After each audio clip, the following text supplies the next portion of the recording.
माझ्या माहितीप्रमाणे माझा जो राजकीय मी राज्यशास्त्राचा विद्यार्थी आणि प्राध्यापक होतो आणि सगळं नॅशनल इंटरनॅशनल पॉलिटिक्स मी शिकवलेलं असलं तरी ते काय परिपूर्ण ज्ञान असेल असं नाही.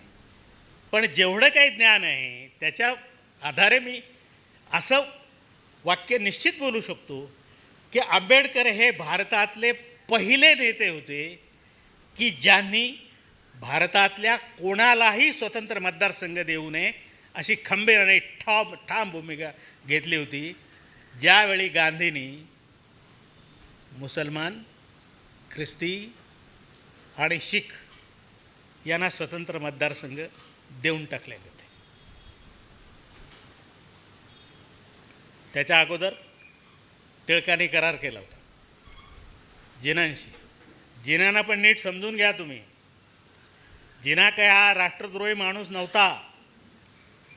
तो गांधीजींच्या विरोधात याच्यासाठी उभा राहिला की ज्यावेळी खिलाफत चळवळ गांधींनी सुरू केली धार्मिक आधारावर, त्यावेळी तोच एकटा बुद्धिवादी माणूस होता की तो गांधींना म्हणत होता तुम्ही तुमच्या राजकारणाला धर्माचा आधार घेऊ नका, ही फार मोठी चूक होईल. पण गांधी तिथे पण ऐकले नाही. गांधी सतत आम्ही शिकवताना असं शिकवायचं की गांधींनी राजकारणाचं आध्यात्मिकरण केलं. वा काय शब्द होता. पण तसं नव्हतं.